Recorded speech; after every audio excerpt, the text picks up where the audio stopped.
बिहार देश का पहला ऐसा राज्य है जो कि कास्ट बेस सर्वे यानी कि जाति आधारित गणना की शुरुआत कर चुकी है, जिसका फर्स्ट फेज 7 जनवरी से लेकर 21 जनवरी 2023 को है। इस बीच में एज ए प्रगणक क्या रिस्पॉन्सिबिलिटी है, क्या ड्यूटी है, इसके बारे में हम जानते हैं। सबसे पहले एज ए प्रगणक आपकी अगर ज्वाइनिंग होती है तो आपको किसी पंचायत का कोई वार्ड का एक गणना ब्लॉक मिलेगा। आप वहां जाएंगे, जाने के बाद सबसे पहले उस वार्ड का मुआयना करेंगे। मुआयना करने के बाद आपको उसका नजरी नक्शा बनाना पड़ेगा, जिसके बारे में हम एक अलग से वीडियो बना रहे हैं। लेकिन आज हम जानेंगे कि अगर आप उस वार्ड में जाते हैं तो आपको कैसे गणना करना है, कैसे गणना करके 10 कॉलम का प्रपत्र है उसे किस प्रकार भरना है। इसे हम सरल रूप में, प्रैक्टिकली, व्यवहारिक रूप में आपको समझाने की कोशिश करूंगा। अगर मेरा वीडियो पसंद आएगा तो उसको लाइक कीजिएगा, सब्सक्राइब कीजिएगा और शेयर कीजिएगा। तो आइए शुरू करते हैं। सबसे पहले एज ए प्रगणक आप अपने गणना ब्लॉक में जाते हैं। जाने के बाद आपको एक भवन मिलता है, भवन मतलब एक बिल्डिंग मिलती है। वहां जाते हैं तो आप देखते हैं कि उस भवन में एक मकान है, वो भवन है, उसी भवन में एक परिवार रहता है। मतलब एक भवन है, उसमें एक ही मकान है और उसमें परिवार की संख्या एक ही है, यानी कि माता पिता हैं, उनके बच्चे हैं और हो सकता है कि उनके पेरेंट्स भी हो। तो भवन की संख्या एक हुई, राइट। मकान की संख्या भी 001 हुई और परिवार की संख्या एक हुई, जिसे हम इसे फर्स्ट कॉलम में ड्रॉ करेंगे, राइट डाउन करेंगे। भवन संख्या 001, मकान की संख्या 001 और थर्ड कॉलम मकान का उपयोग आवासीय उपयोग में। जैसा कि मैं आपको बता दूं कि प्रपत्र को भरने के लिए हम उसी घर के बारे में, उसी मकान का हम इसमें कॉलम भरेंगे जो आवासीय होगा। तो जाहिर सी बात है कि मकान का उपयोग कैसे किया जाता है, तो आवासीय रूप में। अब तीसरा है, नेक्स्ट जो कॉलम है वो है परिवार संख्या। तो जैसा कि मैंने बताया कि उस भवन में, उस मकान में एक ही परिवार रहता है, तो परिवार संख्या 1। नेक्स्ट कॉलम है परिवार के मुखिया का नाम। तो उसमें जो मुखिया यानी कि सब उस घर के जो लीडर होंगे, बड़े बुजुर्ग होंगे, उनका नाम लिखेंगे। नेक्स्ट कॉलम में उस भवन के, उस मकान में, उस परिवार में कितने सदस्य रहते हैं उसकी संख्या लिख देना है। और चूंकि उस भवन में एक ही परिवार रहता है तो हम परिवार की क्रम संख्या 01 लिखेंगे। तो ये हमारा फर्स्ट टाइप का घर हो गया, यानी कि मैंने एक भवन का गणना कर लिया, एक तरह के भवन का मैंने गणना कर लिया। अब आते हैं, अब यहाँ पे उसके भवन में हम लोग 6x6 के मार्कर से भवन संख्या और मकान संख्या लिख देंगे। नेक्स्ट जब अगले घर में जाते हैं, अगले भवन में जाते हैं, अगले बिल्डिंग में जाते हैं, तो देखते क्या है कि एक बड़ा सा घर बना हुआ है। उस घर का एक मुख्य दरवाजा है, उसके अंदर 2 मकान है, यानी कि 2 परिवार रहते हैं, लेकिन मुख्य द्वार एक ही है। ध्यान रखिएगा, इसमें आने जाने का रास्ता एक ही है, लेकिन उसके अंदर एक से अधिक मकान है और एक से अधिक परिवार रहते हैं। तो आइए चलते हैं कि मकान संख्या, फिर मकान संख्या और भवन संख्या, उसका क्रम हमेशा बढ़ते रहेगा। ये ध्यान रखिएगा, मकान संख्या और भवन संख्या की संख्या हमेशा बढ़ते क्रम में होगी। तो हम मकान भवन संख्या 2 में गए, राइट, 2002। उसमें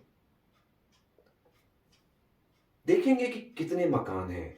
तो उसमें चूंकि इसका सेपरेट दरवाजा नहीं है किसी का, उसके अंदर ही 2 परिवार रहता है एक ही मकान के अंदर, तो मकान की संख्या भी चूंकि 1 था तो क्रम संख्या यहाँ 2 हो जाएगी, 002 आवासीय। और उसमें परिवार की संख्या कितनी है?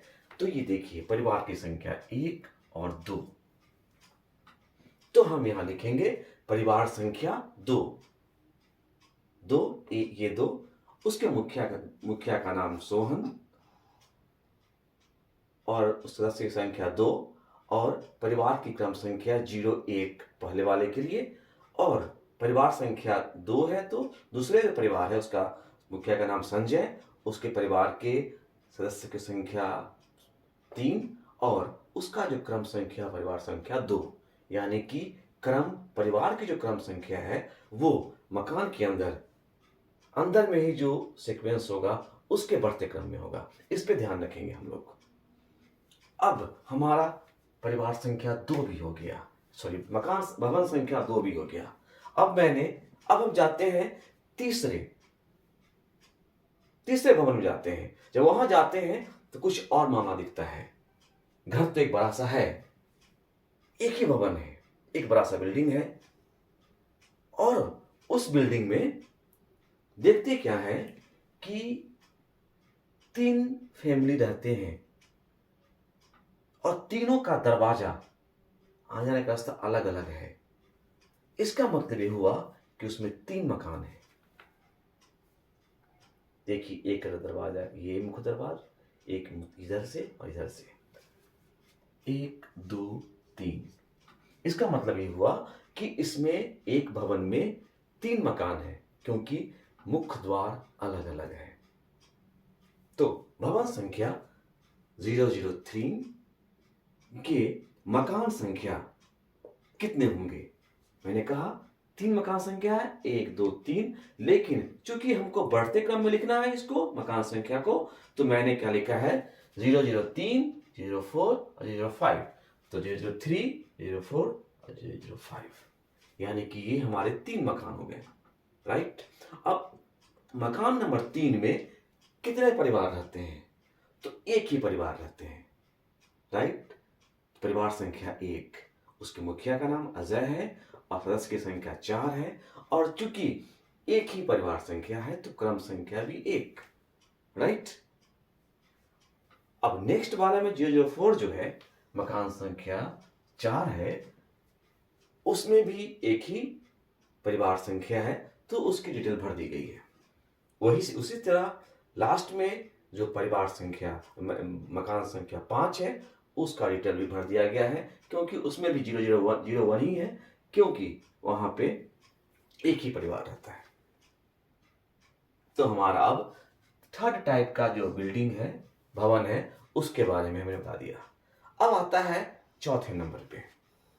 चौथे नंबर पे देखते हैं कि हम अब नेक्स्ट बिल्डिंग में जाते हैं। वहां देखते हैं क्या कि 2 तल्ले का मकान बना हुआ है।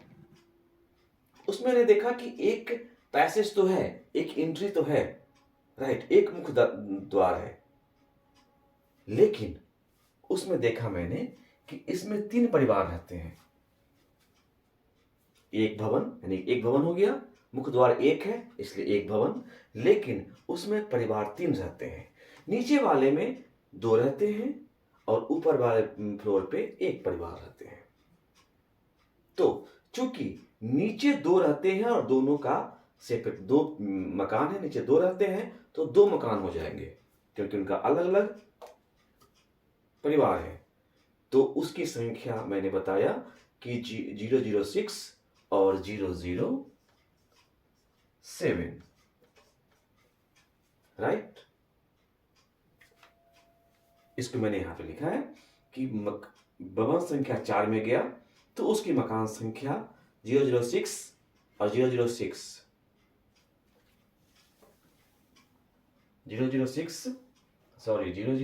मकान संख्या एक ही है, 006 और ये 007, सॉरी। तो मकान संख्या, क्योंकि नीचे वाला एक मकान हुआ, इस मकान में 2 परिवार रहते हैं, राइट, नंबर 1 और नंबर 2, और इसे लिखा हुआ है नंबर 1 एंड नंबर 2, और ऊपर वाले फ्लोर पे भी एक फैमिली रहता है, तो वो मकान चेंज हो जाएगा।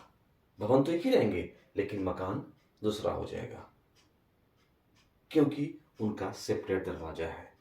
तो भवन संख्या 4 के मकान संख्या 007 7, उसमें एक ही परिवार रहते हैं, जिसके मुखिया का नाम आदर्श है, परिवार के सदस्य की संख्या 4 है और परिवार संख्या 1 है तो 1। और ये जो मैं बताना भूल गया था कि मकान संख्या 6 में 2 परिवार रहते हैं, इसलिए उन पे क्रम संख्या 1 और क्रम संख्या 2 दिया गया है। तो यही ओवरऑल मैं बताया आपको कि ये ओवरऑल इस तरह भरना है इसको। अपना ध्यान रहे कि जब आप इसको फॉर्मेट को भरते हैं उससे पहले आप एक अलग से रफ में बना लेंगे। आप डायरेक्ट जो फॉर्मेट मिलेगा उसमें नहीं भरेंगे, क्योंकि आपको कुछ चीजें नहीं करनी है उस फॉर्मेट पे। सबसे पहले ओवर राइटिंग नहीं करनी है, दूसरा उस पर इरेजर मार्कर का यूज नहीं करेंगे, तीसरा ब्लैक बॉल पेन का इस्तेमाल करेंगे। इस पर ध्यान रखिएगा। कैसा लगा वीडियो, एक बार फिर से अगर आपको ये वीडियो अच्छा लगा तो प्लीज इसको लाइक कीजिए, सब्सक्राइब कीजिए और शेयर कीजिए। मिलते हैं अगले वीडियो में।